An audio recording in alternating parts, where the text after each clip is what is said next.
अस्सलाम वालेकुम नाज़रीन, आप देख रहे हैं आज न्यूज़ और मैं हूं अपना मेज़बान राजा रज़ा।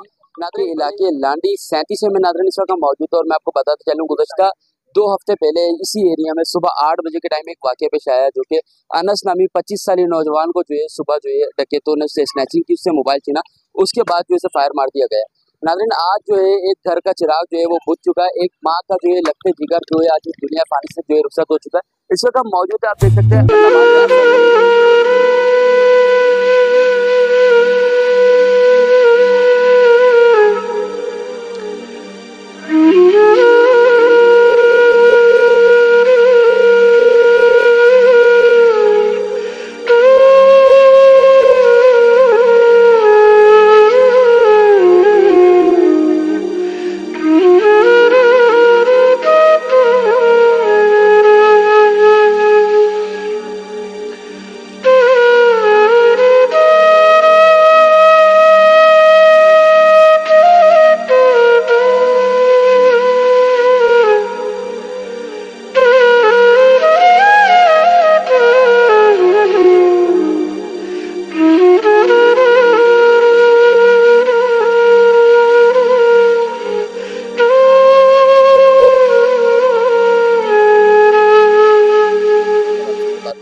अस्सलाम वालेकुम।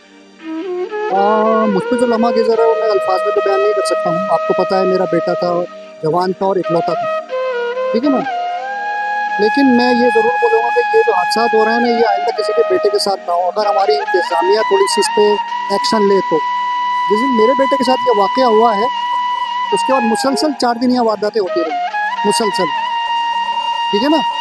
तो मैं तो इतना ही कहूँगा कि अपनी इंतज़ामिया से ही कहूँगा और किससे कह सकता हूँ, इस पर थोड़ा सा एक्शन लें तो शायद आज मेरा बच्चा बचा कल दूसरे का बच्चा भी बच सकता है। और मेरी बस यही गुजारिश है और मैं ज़्यादा नहीं बोल सकता इसके अलावा, तो मैं वो अल्फाज बयान नहीं कर सकता अभी, मेरे वो जज्बात अभी नहीं।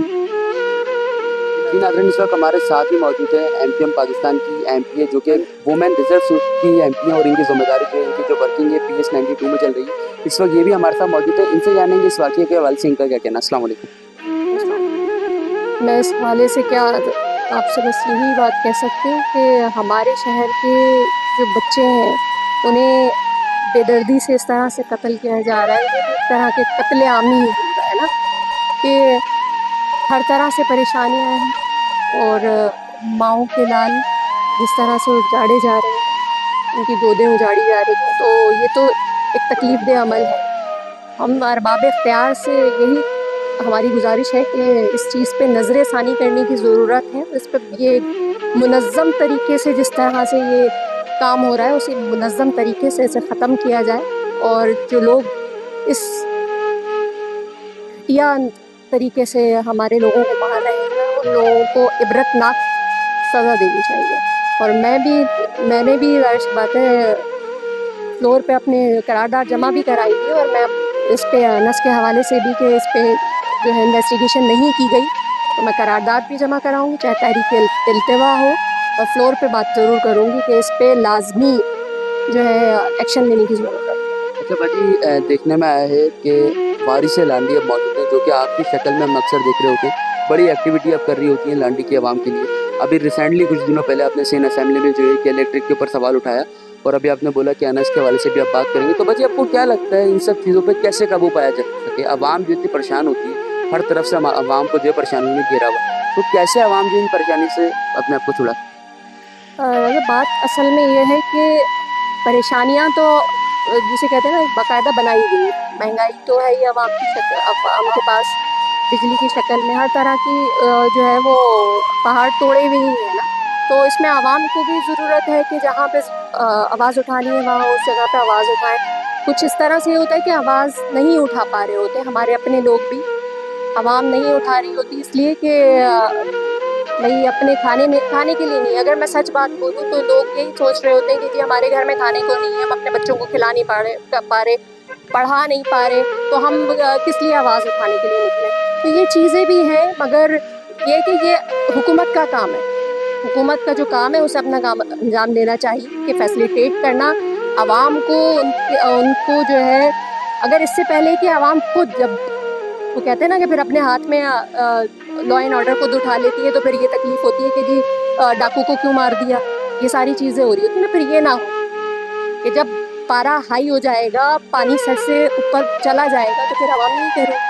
इसका हल तो यही है क्या, हुकूमत को इन चीज़ों पे नजरसानी करनी वैसे आपको पता है कि जब ये अनस के साथ वाक़या आया, उसके अगले 4 दिनों तक जो है ऐसे ही वाक़यात इस इलाके में पेश आते रहे। जैसे कि अनस के वालिद साहब इस वक्त हमारे साथ खड़े हैं, समी भाई, उन्होंने बताया कि अगर रोड के ऊपर गड्ढा खोदा जाता है जैसे लाइन वगैरह डालने के लिए, तो पुलिस की मोबाइलें फौरी वहाँ आ जाती है। उनका कहना है कि आपके साथ खड़े हैं।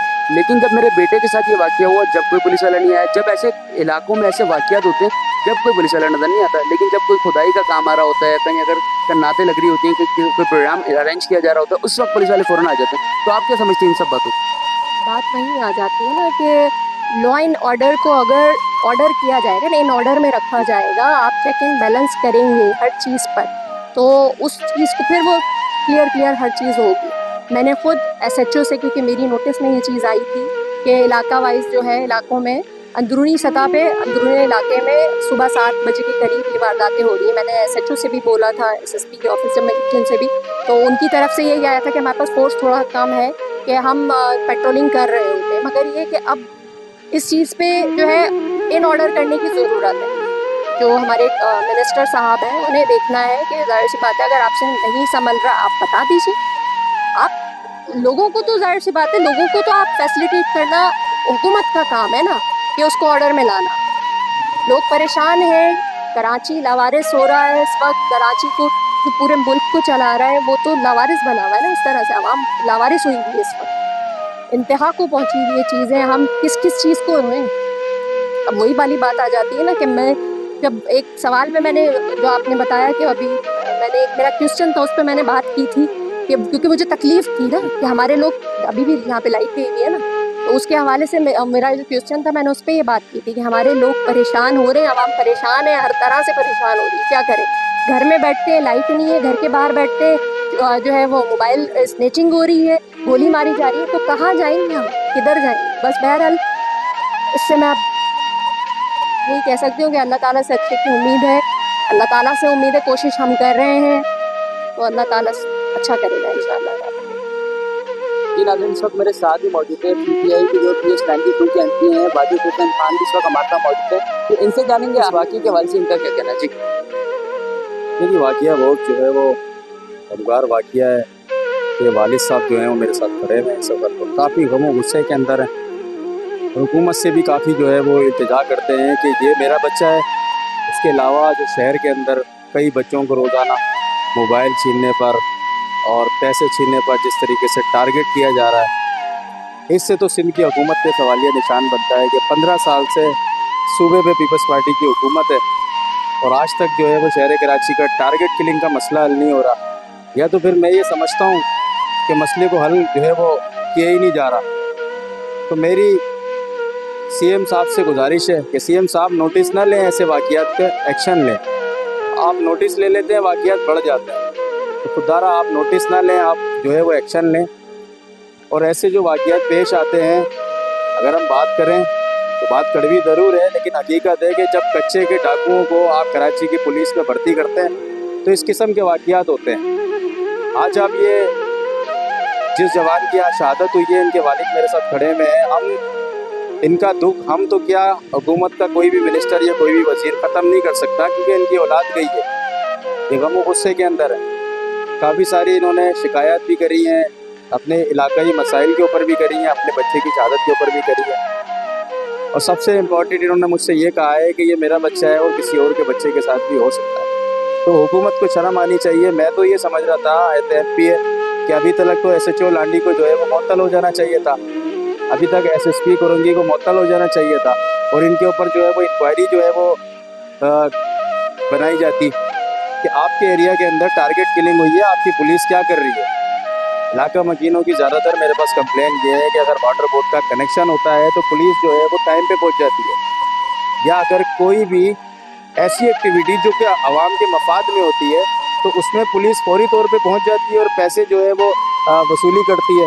और यहाँ पर जो है वो लांडी में ये पहला वाक़या नहीं है, इससे पहले भी लांडी में कई जो है वो टारगेट करे। सर, आपको पता है कि थोड़ी देर पहले हमने इंटरव्यूज़ किया तो हमें पता लगा कि जब अनस के साथ ये वाक़या पेश आया, उसके अगले दिन लगातार 4 दिन जो है ऐसी वारदातें होते रही। तो आपको क्या लगता है इसकी ज़िम्मेदार सिर्फ़ और सिर्फ सिंध पुलिस?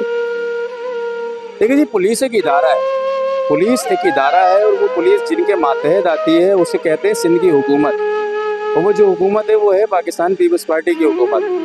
तो मैंने तो आपसे पहले भी कहा कि 15 साल से सूबे में पीपल्स पार्टी की हुकूमत है, तो टारगेट किलिंग क्या इतना बड़ा मसला है कि वो हल ही नहीं हो रहा। तो मैं समझता हूँ कि फौरी तौर पे इस पर एक्शन, नोटिस की हम मुतालबा नहीं करते।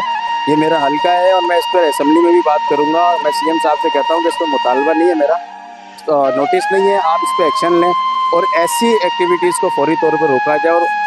और आखिर में मैं डिमांड ये भी करता हूँ कि ऐसे लांडी को इंक्वायरी के अंदर जो है वो शामिल किया जाए। इस पर इंक्वायरी होनी चाहिए कि इनकी जो पुलिस है वो मोटरसाइकिलों पे गश्त तो कर रही है, लेकिन वो सिर्फ रिश्वत जो है वो वसूली कर रही है। आपको क्या लगता है कि ऐसे मामला जो ऐसे वाक़यात हैं इसको कैसे रोका जा सकता है? शहर में पुलिस की नफरी को जो है वो बढ़ाया जाए, मकामी पुलिस तैनात की जाए, क्योंकि अगर मकामी पुलिस नहीं होगी तो लोगों को पता नहीं होगा कौन सा चेहरा इलाके में कैसे घूम रहा है। मशकूक चेहरों की जो निशानदेही है वो मकामी पुलिस कर सकती है।